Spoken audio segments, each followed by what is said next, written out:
Hello, everyone, and welcome back to the Entertaining Minds Complicated People. My name is Marcus, and today I am joined by your host, Harry. Hello. And on today's episode, we will be talking about the Take-Two remasters and re-releases, Among Us and Fortnite, and we will also be talking about Twitch hate raids. So, on to our first topic of today, which is the Frontiers update for No Man's Sky. So, I'm personally very excited about this update coming through because I have recently bought No Man's Sky and I am absolutely loving it. And so Hello Games have teased another content drop on Twitter, and this was actually a decent while ago now, and no one actually knows what it's going to entail. So it was supposed to be, what the community assumed was going to be a 5th anniversary surprise. However, it's still yet to come out as of the day of recording, and it's supposed to be the one of the big updates of the year, but no one has any idea when it's going to come out. What it contains, again, we don't know. When it's going to come out, well, the community have been speculating. So people said it was going to come out on the 5th because it was its 5th anniversary. So yeah, it's going to come out on the 5th of August because it's the 5th anniversary. Like, boom, mind blown. No, no. And then, there's so many memes on Reddit and stuff that I've seen about the No Man's Sky updates. Now the entire community is just taking it to a whole nother level with oh well, maybe it's gonna be, maybe it's gonna be on the 2nd or something because the creator has 2 eyes and he has so many different eyelashes, so maybe it's the number of eyelashes. Yeah, honestly, people have gone mad. But apparently, and a good friend has told me this, who also plays No Man's Sky, that the way No Man's Sky updates have always worked is that you don't know when they've come out until they come out. So what happens is they will come out. So once the update comes out, they drop the trailer alongside the update. There's no warning of what's going to happen. So, you literally could be playing one day and find an update, and then the YouTube trailer will drop shortly afterwards. And that's how you know there's been an update. There's no pre-warning or anything. So, at least that's what I've heard from someone who's been playing No Man's Sky since its launch. So, I will take his word for that. So, Harry, I don't know how much you know about No Man's Sky, or whether you're interested in the style of game at all, or how much you even know about it. But I mean, what do you know about No Man's Sky? To be honest, the only thing I know about it is the name. I know nothing else. I've barely even heard of it, to be honest. But I'd be willing to give it a try and see what it's like, to be honest. And you said that updates, they'll just get released and stuff, just no warning, that sort of thing. Yep. I don't know. That's okay. The entire community is thinking the exact same thing. Yeah, it's not the most orthodox way of going about it. Well, No Man's Sky isn't really an orthodox game either. Yeah, but normally you want to build up at least some hype before any sort of big update. But you do want to balance it and make it so that the company doesn't overhype it or do too little. So I think this is this is on the other end of the extremes, where it's just not too much, it's too little. I think if there were more announcements and they were to actually advertise it a bit more, a lot more people might go and play it, or know more than what I do. But yeah, that's a bit weird. I mean, this is actually going to be my first No Man's Sky update, proper update, because I've only played it for a few weeks now, and apparently updates are a massively hyped up thing in the No Man's Sky community. Apparently the community build up the hype as opposed to Hello Games, which is again a very interesting tactic, but nonetheless it does build up hype somehow, and people do get excited about it, and 9 times out of 10 the updates have been worth it, because compared to how No Man's Sky started, and the current state it is in now, people keep saying we shouldn't praise Hello Games because they should have got it right in the first place. And yes, I mean, I agree that they shouldn't have blatantly lied about the content that was in the game, but where it is now, it is truly an amazing game. So if you haven't played No Man's Sky and you're interested in a Minecraft but better and in space with more features and a lot more stuff to do, I would recommend No Man's Sky. I mean, that comparison doesn't even do it justice. I don't know. There's no game like it. There is no game like No Man's Sky. So if you want to go check out something new, I honestly recommend No Man's Sky to anyone that is looking for a brand new game. However, it is very complicated, so it is god awful. Like it's horrible to get started on without a friend. So that's why it was great when I had a friend who would help me. But otherwise, it can be a little bit bad. But the community is always friendly. It's not like other games like Rainbow Six Siege where it's hard to start out and it doesn't help because of community's toxic. No, the community here is really nice and friendly and they're willing to help you. And I mean, I walked into the Anomaly the other day and got given 156 million units just for standing there in the Anomaly. Like someone just gave me a bunch of stuff to sell. 156 million units. That set me up for the entire game. Like, yeah. Speaking of other games, Cliff Bleszinski has a new project, and he is the designer of Gears of War. And he did post a couple of tweets on Twitter, and one of them shows a dog overlooking a futuristic city in a dome with flying cars, and the other shows a dog with a human-like hairstyle and the acronym RECCS, Rex or Recess. I'm not too sure. At the bottom. And in this tweet, Bleszinski invites his followers to guess what it might stand for. Now, the artwork was done by One Pixel Brush, which is a AAA concept art studio for games, animation, and film. So it seems that he is working on a brand new AAA title in a futuristic setting. Now, not a lot is known about this new project, and unfortunately, we have no idea what it's going to be. But if it's by the designer of Gears of War, I can almost guarantee you it's going to be good, and it is very likely it could be an Xbox exclusive.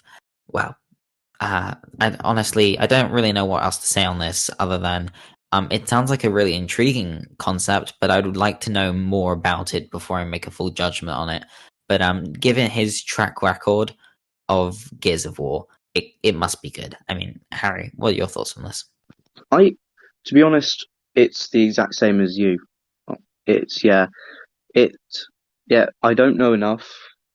Like neither of us know enough about this new project to really say anything on it. But as you said, from his track record, this should be good. He's done really well with Gears of War.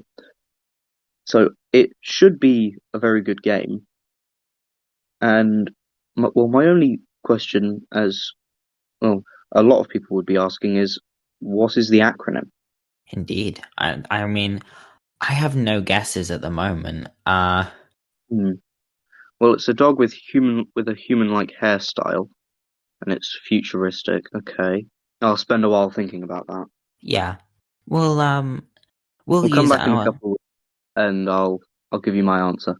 Yeah, I mean, we are going to take a break now, so during the break, we could have a little bit of a debate on what RECCS stands for. So, as I said, we'll be taking a little bit of a breakdown. After the break, we'll be talking about the Take-Two remasters and re-releases, and Among Us versus Fortnite. So, we will see you guys after the break.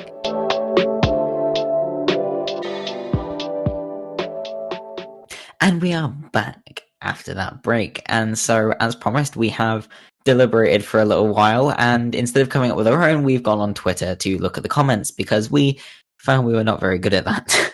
So Cliff Bleszinski actually commented on a few of these. So someone said robotically engineered canine companion squad. He replied with closest guess yet.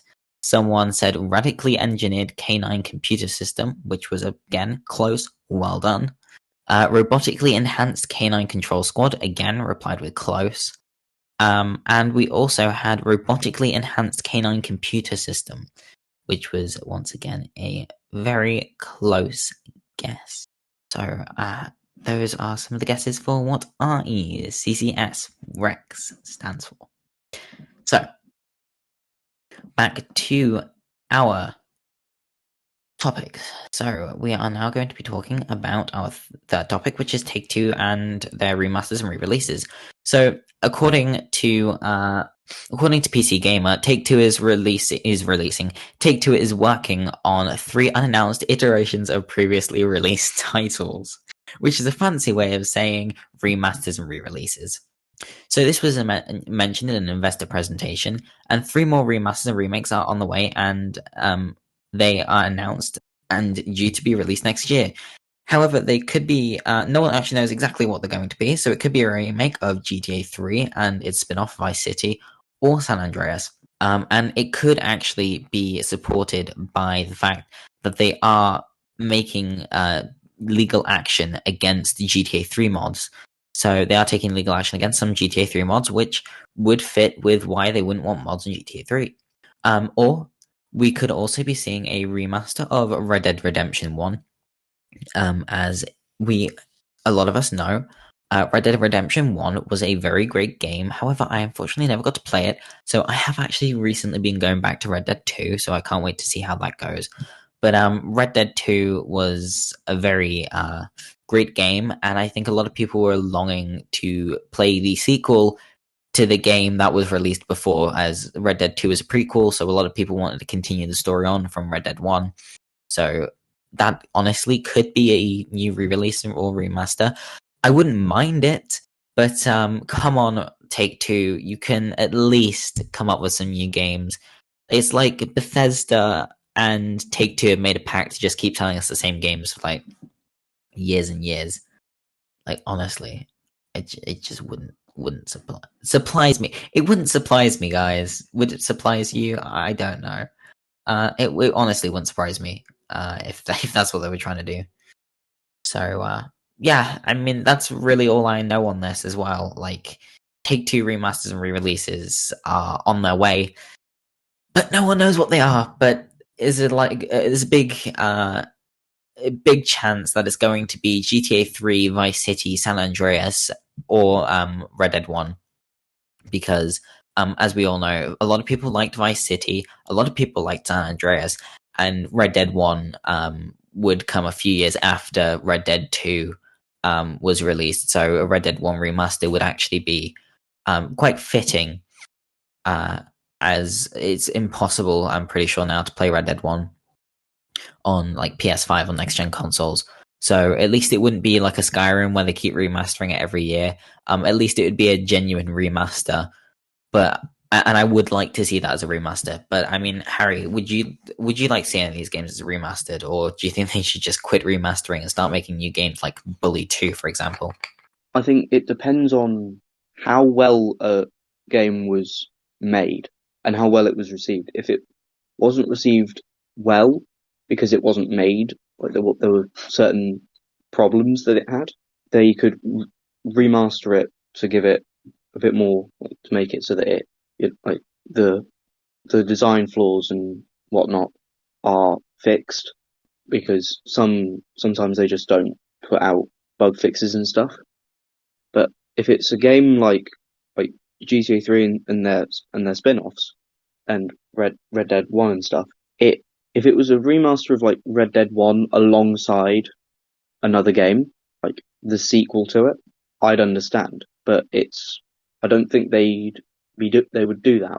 So if they were to do it the way that I've previously said, it would make remasters and all that a really good option, but you'd have to make a new game as well. So I don't think they should do remakes and remasters, but if they can do it, if they put out, like, for example, Red Dead 1 remaster for PS5 or PS4, PS5, and then the sequel to it, it would make the remaster a bit better, because you'd go, okay, I want to play this. Okay, now I can go and play that. But on its own, I wouldn't I wouldn't do it. No. Yeah. I think you brought up an interesting point there about them needing to make new games. So I think they should do what they did with Call of Duty, for example, where we had a Call of Duty Modern Warfare remaster, we had a Call of Duty Modern Warfare 2 remaster, which obviously means that the next remaster should be a Call of Duty Modern Warfare 3. Now, Call of Duty Modern Warfare, the remaster, was actually released alongside Infinite Warfare. So those were kind of released in a package together. So maybe if they could do something like that with GTA 6, so at first they could be released as a package and then two separate games. So you could have a GTA 6, which is honestly, it should be on the table, but it doesn't seem like it is at the moment. But if you had a GTA 5 online is the main focus. Yeah, it is at the moment, unfortunately. And unfortunately, as I said about Red Dead, I've grossing game to be released, so yeah, you don't understand. I mean, I've started playing RDO. I've started playing Red Dead Online. It feels like there's a lack of content on there. It's fun to play Red Dead with friends, but on your own, it's quite boring. There's nothing really there. So honestly, I would have to say they should probably make some more content for that before going ahead and making other games. But hey ho, I mean, come on. If you're gonna make a GTA 6, at least make something different as well. Like if you're not going to make a GTA 6, even if you're not going to make a GTA 6, at least make something different. Like people have had rumors, like I've seen rumors of a Bully 2, and those have been quashed several times, then brought up again with valid information and then quashed again. So yeah, they just Bully is it was a standalone game, but because of how well it was received, everyone wanted that sequel. And how long has it been now? A long time. They have released remasters and stuff for it, but yeah, most people will just want the a new one, a completely new one, a sequel to it. Bully was actually released in 2006. Ooh. 2006.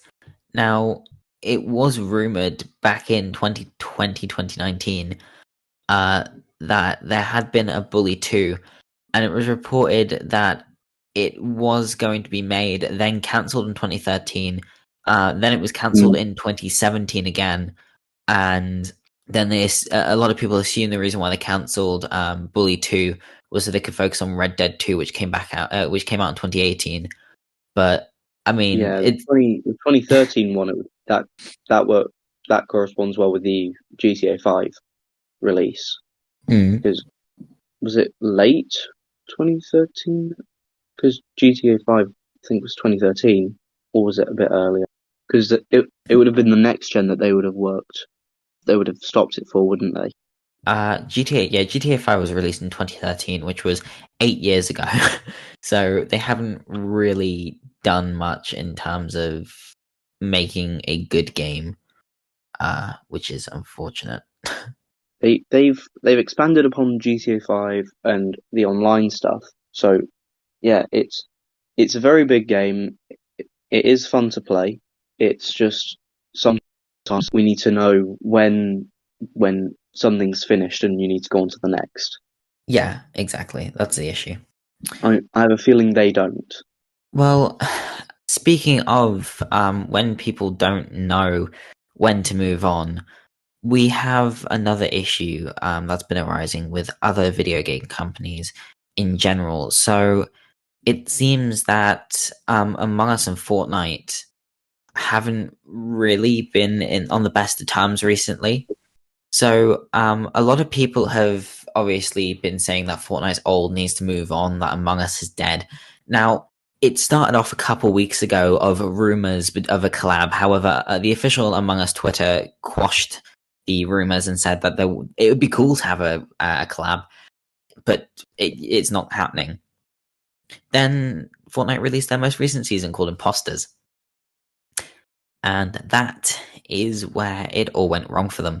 So Imposters, they released an Among Us style game mode with tasks, eject, like the voting system. It was basically a carbon copy of Among Us, but done in a Fortnite style.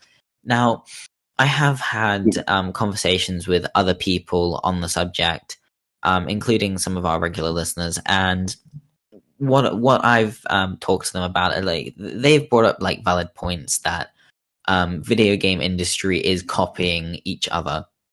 And I've also seen a lot of people on Twitter saying it's made Among Us relevant again. It hasn't, because Among Us, It's made in my Fortnite eyes, relevant again. It's not the yeah, other way around. I think it. Fortnite's close to dead now. Okay, I'll get on. Dead game isn't very fair, but neither of them are dead Not games. Both of played them, by people. but both of them have had their initial hype, and they are past their peak, but they've still got a consistent flow of income. Now, people were saying that. So Among Us did actually comment on this, saying it's a shame that this is what's happened, but they don't believe in copywriting stuff, so that's why they never copyrighted in the first place. So there's nothing really legally wrong with it, but a lot of people are just really upset about the whole thing. So what people pointed out was that Among Us is supposedly a copy of other murder mystery games, where like Town of Salem, werewolf, mafia, all that kind of stuff. However, my point to that would be it is not a copy of those games. It's taken the basic premise of those games and turned it into an online multiplayer. And the unique thing they added was tasks. So tasks were a very unique thing to Among Us that were not added into any of these other games. I mean, I've played Werewolf Online, which is a very fun game. So obviously there's the card game Werewolf, and then there's Werewolf Online. Werewolf Online is nothing like Among Us in the slightest, and it's a whole other game. Yeah, it's a murder mystery, but I think Among Us has basically taken the murder mystery premise and then basically making a new one under its own thing. Basically, there are newer things that make it vastly different while also the same. Yeah. And that's what Among Us. That's why I would support Among Us in this kind of debate. Now, I don't want to pick sides, but I really will. In this case, I think I am leaning too much towards Among Us to not say I'm on Among Us' side. And the reason why I say this is because a lot of people have been saying like, "Oh, it's a free country," but the thing is, right? Everyone's saying Among Us copied other games. They didn't. They made it their own. They took a basic premise. That's like taking a few notes from someone else's song and then turning it into your own. Like it's different to stealing like you can take one bar of music and then make that the base of your song, and you can get away with that because it's not copying. It's taking inspiration from. However, the difference is people go, Fortnite is taking inspiration from Among Us. The map that they've created has been pointed out has a lot of similarities to the scaled map in Among Us, with a few key differences, but nonetheless the basis is still scaled. So people can argue that with my inspiration thing, oh, it was just inspired by Among Us. It's a little homage to Among Us, but they added tasks. Now, again, as one of our viewers pointed out, the tasks are not the same thing as they would be in Among Us. So the tasks are different. The tasks aren't the same, so it's not a copy. But the idea of tasks was, just like the idea of reboot vans was. And again, they've pointed out that other people copied the Battle Pass idea. But I think the reason why they copied the Battle Pass idea was the Battle Pass was a great way of making money, as opposed to it being a core gameplay feature. Like Battle tasks. Pass Battle Pass is it's a cool way of it's an incentive for people to keep on playing the game and to spend money on it. It isn't a gameplay mechanic like tasks in that or the reboot vans and such. It's the difference makes it like sure with the tasks they're not the same, but the overall premise of them is what they've taken, like with the reboot vans as well, because it's just I yeah I'm not entirely sure what to make of this now. Yeah, it's a difficult situation. I mean, the people that are saying Among Us copied like other games, they didn't. I'm just saying this. They definitively have not copied any other game. It is their own unique concept of a game. However, the basis is from other games, but that again is taking inspiration from, not directly copying, because Among Us is not a card game. And it is an online multiplayer, which is again vastly different. However, Fortnite is an online multiplayer, and it started off as Save the World, which then got a Battle Royale mode. And the reason why I got a Battle Royale mode is because PUBG had a Battle Royale, and so did H1Z1. And they looked at the Battle Royale and went, "Oh, that's popular." And obviously, games are about copying what's popular. And that's also why Call of Duty needs to be brought into the mix. And Call of Duty has also done something very similar with their double agent mode. Now, I don't know too much about that, so I'm not going to comment on it too much. But it seems that both companies have sort of taken the imposter thing and turned it into their own very loosely their own sort of game. Now, the only issue I have with Among Us is the way it's been done. The way it could have been a proper collab. Like, if they just asked, I bet Among Us and Fortnite would have had a proper collab. I mean, they did it with Fall Guys. Fall Guys and Among Us had a collab. They made a skin in Fall Guys for Among Us because they're beans, bean bros. But then you have Fortnite and Among Us, and I mean, I bet Among Us would love to have teamed up with Fortnite, but unfortunately, it seems that Epic just didn't ask, and they probably thought it was a better use of their money trying to get away with blatantly ripping off Among Us rather than asking for consent first. I mean, I don't know the entire story. I don't know whether they did or not, but I'm assuming they haven't because of the reaction from Among Us. So it's a delicate situation, and both sides have arguments. I think Fortnite is more in the wrong than it is the right. Whilst Fortnite could have taken the Among Us concept and turned it into its own, it seems like it's lazily copied and pasted it, done a few changes to say this isn't copyright, and then shipped it out with a Fortnite stamp on it. But just before we leave the Fortnite topic, something that has actually developed over the past few days, and I don't know too much about, nor does anyone, it seems. Epic Games employees have been banned on Reddit. So this is a very interesting story that has been developing over the past few days, and as of late, currently, 2 Save the World community managers, I believe it is, they have been banned from Reddit, along with a multitude of other Reddit Epic employees. So no one knows quite why this has happened, but people from the creative subreddits, the Fortnite BR subreddit, and the Save the World subreddit have all been mysteriously banned. So no one, again, quite knows why this has happened, but it seems that Epic have talked with Reddit and have got a few accounts unbanned. However, there are 2 Save the World accounts, Save the World Community Manager accounts, that are still banned. Now, no one, again, knows why, but people have theories on this, and they do think it has something to do with the Reddit report system. So people may have found a way to get people instantly banned from Reddit.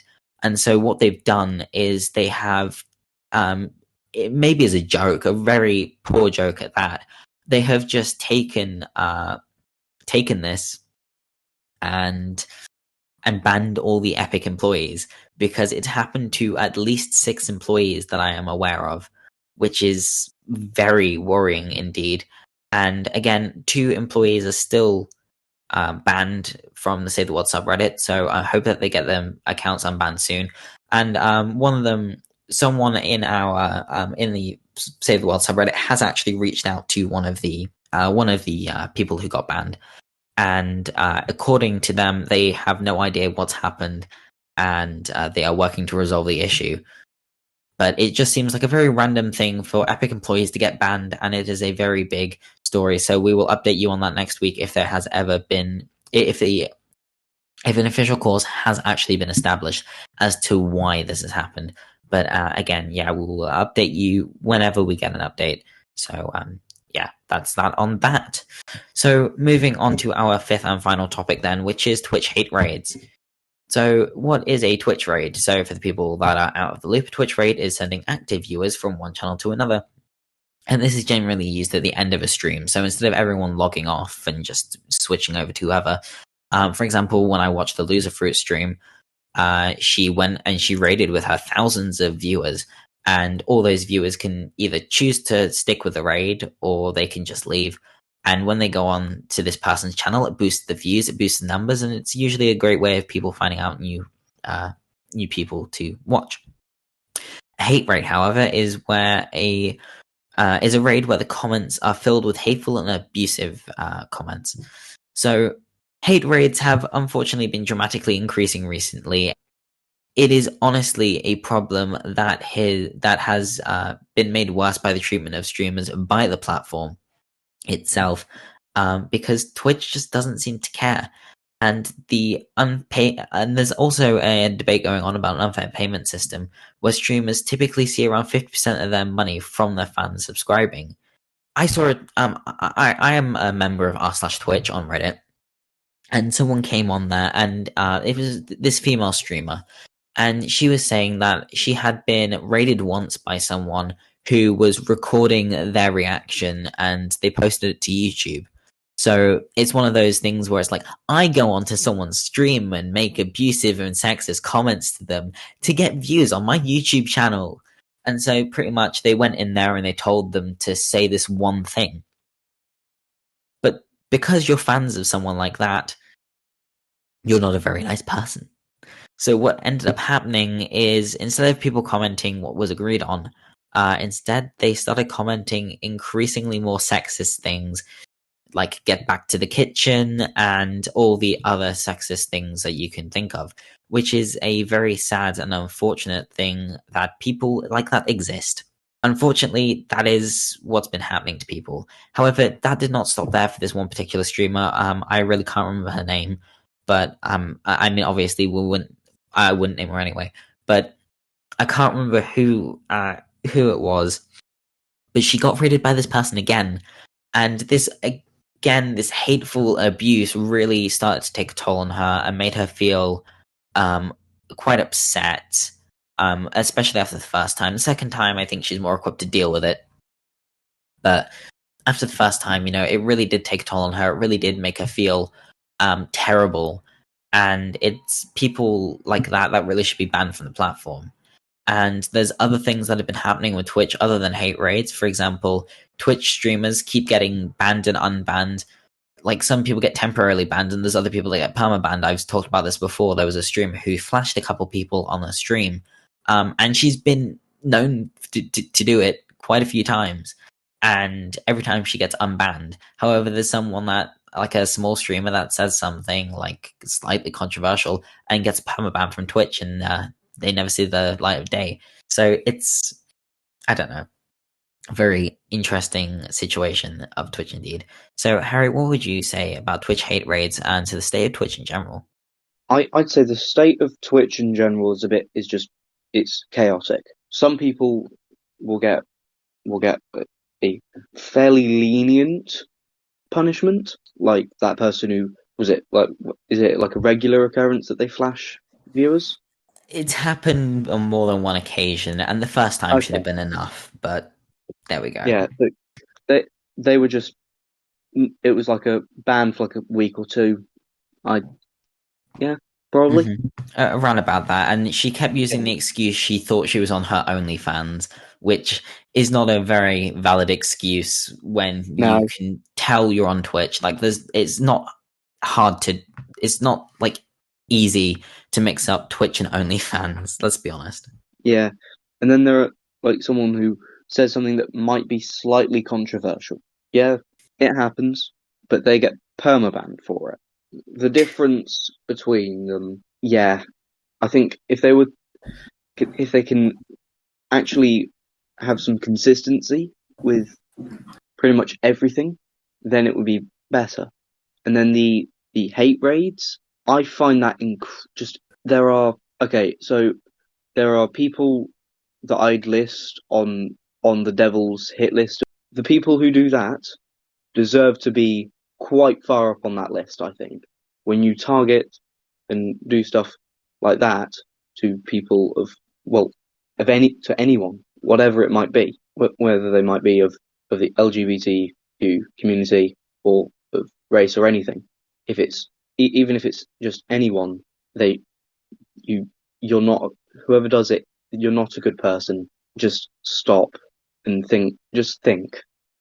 Spend some time to think about, one, what this will be doing to the person you're targeting, and two, what if that was you?